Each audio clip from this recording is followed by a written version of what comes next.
Hello friends, welcome to सफलता मंत्र। आज सुबह की क्लास में एक बार फिर से आप सभी लोगों का बहुत बहुत स्वागत है। और आप सभी को पता है, पूरी कंप्लीट तैयारी के लिए आपको लगातार एक क्लास सुबह दी जाती है, शाम को 6:30 बजे उसी पर आधारित लाइव क्लास के अंतर्गत इंपॉर्टेंट क्वेश्चंस को कवर किया जाता है। तो दोस्तों, आज सुबह की क्लास में आप सभी लोगों का स्वागत है। उसके पहले बसंत पंचमी के आप सभी लोगों को बहुत बहुत हार्दिक शुभकामनाएं। साथ ही साथ दोस्तों, माँ शारदे, माँ सरस्वती आप सभी लोगों पर अपनी कृपा बनाए रखें और जल्द ही आप सभी लोग अपने लक्ष्य को भी प्राप्त करें। तो आप सभी लोग माँ सरस्वती की आराधना करें, वंदना करें और अपनी पूरी तैयारी में लगातार इसी प्रकार से लगे रहें, क्योंकि आने वाले एक साल में आपको 100% बहुत ही ज़्यादा वैकेंसीज मिलने वाली हैं। पूरी आपकी तैयारी होगी, तभी आप लोग उसके लिए अवेलेबल पूरी तरीके से हो पाएंगे। तो चलिए, आज आपको उसी सीरीज में आगे ले चलते हैं, संपूर्ण संविधान के अंतर्गत, जिसमें हम पूरा आपका संविधान टॉपिक कवर कर रहे हैं। उसके कुछ आगे के क्वेश्चंस को कवर करेंगे। टॉपिक बाय टॉपिक आपका लगभग पूरा संविधान कंप्लीट करा दिया है। अब कुछ आपके संविधान के अंतर्गत जो भाग होते हैं, किस भाग में क्या है, इसके अलावा कुछ मिसलेनियस जानकारी है, वो आपके साथ शेयर करेंगे। तो एंड तक जरूर देखेगा। अगर आपने पिछले संविधान के पार्ट्स ना देखे हों तो लिंक डिस्क्रिप्शन बॉक्स में दिया गया, वहां पर जाकर के इस क्लास के सभी पुरानी क्लासेस को जरूर देख लीजिएगा। तो चलिए शुरू करते हैं। सबसे पहले आपको राज्यसभा की कुछ छोटी सी जानकारी दे देते हैं, बाकी लोकसभा के बारे में पूरी जानकारी दे चुके हैं। तो राज्यसभा के अंतर्गत आपको पता होता है 250 मैक्सिमम सदस्य होते हैं। कितने होते हैं? 250 मैक्सिमम सदस्य होते हैं। इसमें से वर्तमान में 245 सदस्य, प्रभावी प्रभावी संख्या जो है 245 है। इसके अलावा गणपूर्ति यानी कि कोरम के लिए कुल निर्धारित संख्या जो होती है 25 होती है। कोरम के लिए जो राज्यसभा का कोरम होता है उसके लिए 25 यानी कि कितनी 1/10 संख्या होनी जरूरी होती है, जो कि 25 सदस्य होने चाहिए। धन विधेयक जो होता है वो उसकी सीमा 14 दिन की होती है। कहाँ पर? राज्यसभा में 14 दिन की सीमा होती है धन विधेयक की। याद रखिएगा, ये एक बिल्कुल बेसिक क्वेश्चन है। इसके अलावा 12 सदस्य जो होते हैं वो राष्ट्रपति के द्वारा मनोनीत किए जाते हैं। कहाँ पर? राज्यसभा में 12 सदस्य राष्ट्रपति के द्वारा। ये अलग अलग क्षेत्रों में, साहित्य हो गया, खेल हो गया, इसके अलावा साहित्य हो गया, अलग अलग सदस्यों को चुना जाता है। इनकी कुल संख्या 12 होती है जो राष्ट्रपति के द्वारा चुने जाते हैं। तो चलिए अब आगे बढ़ते हैं। संसद और राज्यसभा से संबंधित, लोकसभा से संबंधित कुछ इंपॉर्टेंट जानकारी। तो यहाँ पर आपको पता होगा संसद का गठन किससे होता है। संसद राष्ट्रपति, लोकसभा और राज्यसभा, इन तीनों से मिलकर बनता है। तीनों जब कंप्लीट होंगे तभी हम संसद कह सकते हैं, तभी हम उसको संसद बुलाएंगे। यानी कि लोकसभा और राज्यसभा ये दोनों तो होने चाहिए, तीसरा आपके राष्ट्रपति भी होना चाहिए, तभी संसद का पूरा निर्माण हो सकता है। अब बात कर लेते हैं यहाँ पर दोस्तों लोकसभा की। तो लोकसभा कैसा सदन है? निम्न सदन है, अस्थायी सदन इसको कहा जाता है। इसमें 552 कुल सदस्य होते हैं। 545 वर्तमान समय में है, 543 एमपी हैं और दो ये आंग्ल समुदाय से बिलोंग करते हैं। दो लोग जो कि आंग्ल समुदाय से बिलोंग करते हैं। ये आपकी वर्तमान समय में लोकसभा की स्थिति है और ये निम्न सदन है। इस बात को याद रखिएगा। जो भी हम लोग चुनते हैं, जो भी जनता चुन करके अपने प्रतिनिधि भेजती है, जिनको हम क्या कहते हैं? सांसद कहते हैं।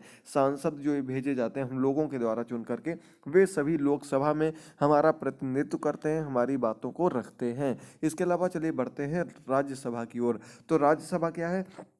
ये एक उच्च सदन होता है और क्या होता है? स्थायी सदन है। उच्च सदन के साथ साथ स्थायी सदन भी होता है। और इसमें जो आपके कुल सदस्य 250, 245 वर्तमान समय में, 12 मनोनीत किए जाते हैं राष्ट्रपति के द्वारा। इतना याद कर लीजिएगा यहाँ पर भी दोस्तों। और साथ ही साथ आपको पता होगा उपराष्ट्रपति जो होते हैं वो राज्यसभा के सभापति होते हैं। लोकसभा के सभापति का नाम है ओम बिरला, ठीक है। और आपके राज्यसभा के सभापति उपराष्ट्रपति होते हैं, जरूर याद रखिएगा, ठीक है। बहुत ही महत्वपूर्ण क्वेश्चन है, इंपॉर्टेंट जानकारी आपको लगातार दे रहे हैं। जितना भी पढ़ा रहे हैं जरूर समझते रहिए, याद करते रहिए। चलिए आगे बढ़ते हैं। तो अखिल भारतीय सेवाएं, आईपीएस, पीसीएस, यानी कि ये सब कुछ आपके इसके अंतर्गत मनोनीत किए जा सकते हैं। धन विधेयक आपका यहाँ पर आता है।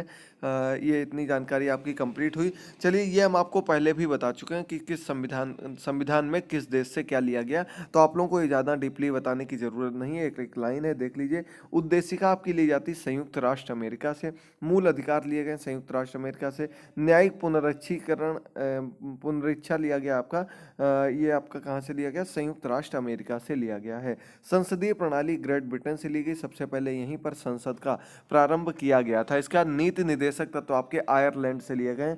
यूपी टेट में कई बार ये क्वेश्चन पूछा गया, जरूर याद कर लीजिएगा। समवर्ती सूची ऑस्ट्रेलिया से ली गई। आपातकाल आपका जर्मनी से लिया गया। ये एकदम सिलेक्टेड जो चीज़ें, पहले हमने आपको सभी चीज़ें बताई थी, यहाँ जो बिल्कुल सिलेक्टेड चीज़ें हैं वही आप लोगों को याद करा रहे हैं, तो समझिएगा। चलिए आगे बढ़ते हैं कुछ अन्य जानकारी की ओर। और यहाँ पर आपको पता लगेगा, राष्ट्रपति बनने के लिए 35 वर्ष की उम्र चाहिए। राष्ट्रपति बनने के लिए, उपराष्ट्रपति बनने के लिए भी 35 वर्ष की उम्र चाहिए। मिनिमम उम्र की बात हो रही, लोकसभा के सदस्य के लिए यह उम्र 25 वर्ष होती है। राज्यसभा के सदस्य के लिए ये उम्र जो होती है 30 वर्ष होती है, याद रखिएगा। उच्चतम न्यायालय के न्यायाधीश के लिए उम्र 65 वर्ष होती है और उच्च न्यायालय के हाईकोर्ट के जज के लिए ये उम्र 62 वर्ष होती है, याद रखिएगा। लोकसभा में उत्तर प्रदेश राज्य की सीटें जो हैं वो कितनी, 80 सीटें हैं, सबसे अधिक सीटें हैं। और राज्यसभा में उत्तर प्रदेश की सीटें 31 हैं। ठीक है, दोनों ही महत्वपूर्ण जानकारी है, आपको बताते चल रहे हैं और आगे बढ़ते चल रहे हैं। यहाँ पर स्थानीय स्वशासन, इसके बारे में बात करेंगे, छोटी सी जानकारी है। यहाँ से आपके यूपी टेट में कई बार क्वेश्चन बने हैं। पंचायती राज हो गया, स्थानीय स्वशासन, यहाँ से एक दो क्वेश्चन हर बार बनते हैं, इस वजह से आपको ये चीज़ भी अलग से लिख दी है। 1957 में स्थानीय स्वशासन की बात की गई थी। बलवंत राय मेहता की त्रिस्तरीय शासन व्यवस्था पर बात की गई थी और इन्हीं की समिति को मंजूरी दी गई थी। इन्होंने त्रिस्तरीय शासन व्यवस्था का नियम बनाया था, जिसके अंतर्गत जिला स्तर पर लागू किया गया। यानी कि कौन कौन से क्षेत्र इन्होंने बताए थे। पहले आपका ग्राम स्तर, ग्राम प्रधान होते हैं, ग्राम के सदस्य होते हैं, ग्राम विकास अधिकारी होता है जिसे वीडीओ का नाम दिया जाता है। इसके बाद पहुंचते हैं क्षेत्र स्तर पर, यानी कि जो आपका क्षेत्र में ब्लॉक स्तर पर पहुंचते हैं, तो ब्लॉक में सदस्य होते हैं, ब्लॉक के प्रमुख होते हैं, बीडीओ होते हैं, ये आपके आ जाते हैं कहाँ पर, क्षेत्र स्तर पर। इसका जिला स्तर, यानी कि छोटे से बड़ा, ये इन्होंने बलवंत राय मेहता समिति के अंतर्गत इसकी संस्तुति दी गई थी। इसमें आपका पहला चरण था राज्य, ग्राम, फिर आपका क्षेत्र, फिर जिला स्तर की बात हुई। जिला स्तर में जिला पंचायत सदस्य होता है और मुख्य विकास अधिकारी, इसमें आपका सीडीओ होता है, इसमें ब्लॉक डेवलपमेंट ऑफिसर वीडीओ होता है और ये विलेज डेवलपमेंट ऑफिसर वीडीओ होता है। ये तीनों ही आपके बलवंत राय मेहता समिति के अंतर्गत आते हैं और ये अधिकारी लेवल है। इसके बाद ये आपके जनता के द्वारा चुने गए प्रतिनिधि होते हैं और सभी इसी रूप में क्रम आगे बढ़ता है। पहला राज्य इसको लागू करने वाला जो था वो राजस्थान था। दूसरे राज्य आंध्र प्रदेश में इसे लागू किया गया, स्थानीय स्वशासन प्रणाली को याद रखिएगा। चलिए आगे बढ़ते हैं। आज जो मेन हमारा टॉपिक था उसे देख लेते हैं कि संविधान के भाग और उनमें दिए गए विषय, संविधान के किस भाग में किस विषय की बात की गई है। एक नंबर आपका यहाँ से जरूर बनेगा। साफ साफ पढ़िएगा, अच्छे से समझिएगा और कोई भी डाउट हो तो कमेंट बॉक्स में कमेंट करके जरूर बताइएगा। शाम को 6:30 बजे की हमारी लाइव क्लास से डेली जुड़ते रहिएगा। निश्चित तौर पर आपको जो भी जानकारी होगी, जो भी क्वेश्चंस होंगे, सब कुछ कम से कम समय में कवर करने की कोशिश करते हैं। तो चलिए बढ़ते हैं आगे। भाग एक में आपका आ जाता है संघ और उसका राज्य पक्ष क्षेत्र। ठीक है, इसका भाग दो में नागरिकता से संबंधित जो नागरिक है उनकी नागरिकता की बात की गई है। भाग तीन में मूल अधिकारों की बात की गई। भाग चार में राज्य के नीति निर्देशक तत्वों की बात की गई है। इसके बाद भाग चार का में मूल कर्तव्य, ये सबसे महत्वपूर्ण है। इसे 42वें संशोधन अधिनियम के द्वारा 1976 में जोड़ा गया था। ठीक है, 42वां संशोधन जो कि सबसे बड़े संशोधनों में से गिना जाता, 1976 में किया गया था। ये इसके अंतर्गत मूल कर्तव्यों को जोड़ा गया था। मूल अधिकार संविधान में थे, मूल कर्तव्य नहीं थे, दोनों अलग अलग चीजें हैं, जरूर याद रखिएगा। मूल अधिकार भाग 3 में आते हैं, मूल कर्तव्य भाग 4 का या 4A में आते हैं। इसके बाद आगे बढ़ते हैं भाग 5 की ओर।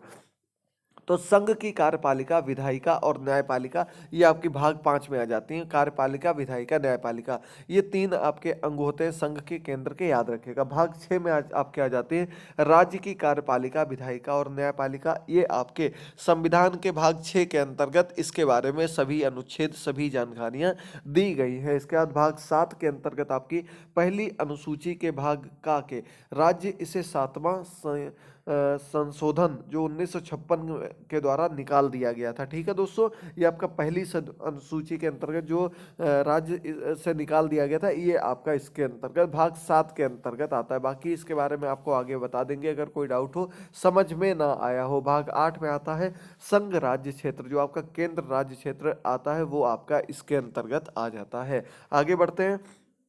भाग 9 की ओर, तो भाग 9 में आपका पंचायतें आ जाती हैं। इसे भी 73वें संशोधन के अंतर्गत 1992 के अंतर्गत जोड़ा गया था। जो ग्राम पंचायत वगैरह होती है वो आपके भाग 9 के अंतर्गत आती हैं।